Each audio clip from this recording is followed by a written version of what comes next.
Exactly what is subject to and how can you use it to buy a property with no money out of your own pocket? Sounds like a scam, right? Stick around, I'm gonna break it down for you. Okay, and before I get into it, I'm gonna ask one favor, and all that is to like and subscribe. Now, even if you don't want to subscribe, just throw me a like, dude, to help the algorithm. Do your boy a favor. Okay, so let's just talk about kind of at the very foundation, what is subject to?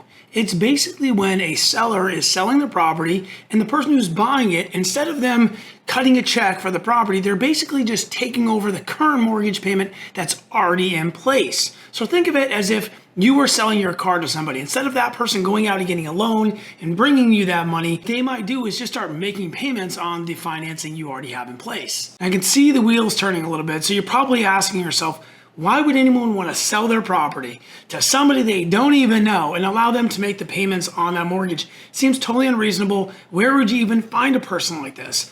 Well, here's the thing. There are actually a lot of these guys who are in situations where they only have the option of selling the property subject to. And I'll give you an example. I want you to imagine 1 year ago, you found a property that you absolutely loved. Let's say you're a veteran, or let's say you're a first-time home buyer, somebody who is just gonna put down a little bit of money on this property. Maybe you're gonna put down no money, like a VA buyer, or you're gonna put down 3.5% as an FHA buyer, okay? That's not a lot of money to put down on a property. So in this scenario, with not a huge chunk of money down, let's say 1 year later, you have to sell the property. And even if property values just stayed flat, this creates a real problem for a home seller. Why? Because there's actually not enough equity to sell the property. And here's what I mean by that. Whenever you sell a property, there are actually costs associated with selling it. Meaning you got to pay the listing agent, you're going to have to pay the buyer side agent, and you're going to have some closing costs. You might even have to do some repairs around the house to get it up to standard so you can sell it quickly. So in a scenario like that, when you haven't brought the balance of the loan down enough to cover all of those costs when you sell it, creates a real problem. So in that scenario, the person selling the property would actually have to write a check to sell the property. And that sucks for a lot of people. And actually a lot of people don't have the money to do it. And this is why you might see a property that's currently on market, has been on market for a long time, and it's not selling. Remember, the only reason a property doesn't sell is because it's overpriced. I mean, there could be other reasons too, but generally speaking, if the price is low enough, there's going to be a buyer for it. Now, in this scenario, a subject to transaction offers so much benefit to the seller, right? Because the buyer can come in and say, look, I'm just going to take over your mortgage payments. You don't need to cut a check for any closing costs, any agent fees. I'll take care of all those things. You can literally just pack your stuff and I will pick up where you left off. So in this type of scenario, there is so much benefit to the seller to do a subject to transaction, but it doesn't mean that it comes without risk. It's going to come with risks for the seller, but it's also going to come with risks for the buyer. And here's what I mean. The seller is going to have to deal with a buyer who's going to come in and they're going to be required to make payments on that loan. The thing is the seller is always going to be attached to that loan.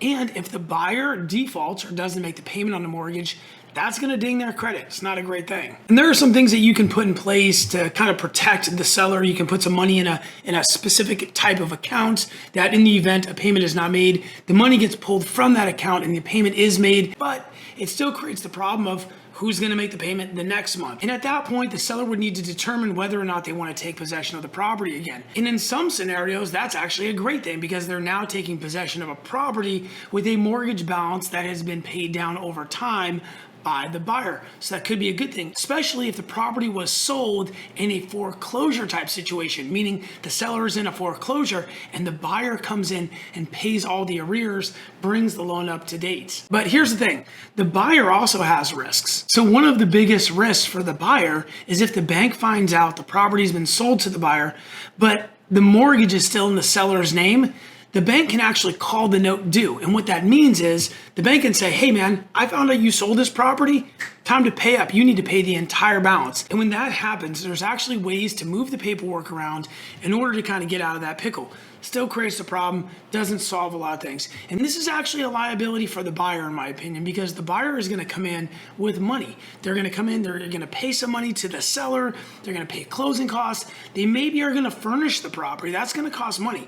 There's going to be some holding costs, and then they're going to have to put renters in there, or whatever they're going to do with it.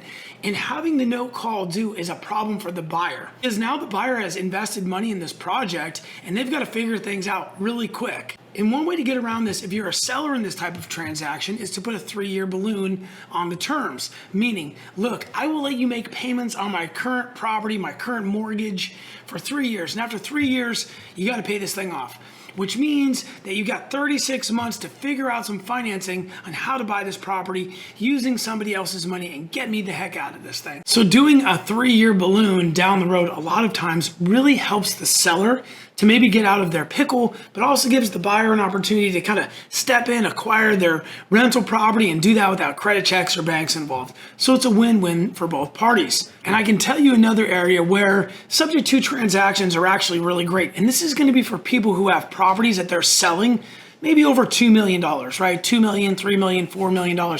These properties tend to sit on the market for an extended period of time. And sometimes it makes sense for these sellers to say, look, I will sell you this property subject to, because I don't want to be eating the carrying costs of a $3 or $4 million loan. Maybe it's a second property, maybe it's a vacation home. So sometimes this is also a good area where people can sell their property subject to. Usually if you're selling a property that's $3 or $4 million, whoever you're selling that to is going to come in with, let's say, 20% down. So this can offer some security for the seller, meaning if I'm selling you my property and I'm selling it to you for $4 million, I want you to bring in $800,000 cash to me today. And that would provide significant security against this property, knowing that you stroked a check for $800,000. Like, you're not going to default on the payment if you can write me a check for 800 G's, dude. It's not going to happen. So it's not likely to happen. So this is another area where I've seen subject to provide tremendous benefit is for people who need to take out jumbo loans for a property. So then the $1 million question is, how do you make money doing a subject to transaction? Well, what you have to do is you have to find somebody who fits in one of those boxes. Somebody who is in a negative equity situation, somebody who has a property where a jumbo loan would be needed, somebody who's maybe in a foreclosure type of situation where you can provide benefit to them, where you can provide value. That's the key. You have to provide benefit or a solution to the seller. And if you can do that, you'll be able to acquire the property. So then the big question is how do you do it with no money? Well, if you're going to do it, then you are going to need money. Somebody is going to have to pay something to acquire that property, even if it's just closing costs. So where does this money come from? This is where the value of partnering with an experienced investor comes in, because a lot of times that entry fee, that money that you need at the very beginning, $20,000 or $30,000. You might say, I don't have 20 or 30 cents to my name, and I get it. I've been there before. Trust me, I get it. But my point is that there are a lot of people with money on the sideline and they want to invest in real estate, but they can't find the real estate to invest in. And what you do is you go to those people and say, look, can you bring the money to the table and I will bring the deal to the table? Here's the thing, what a lot of new guys don't understand.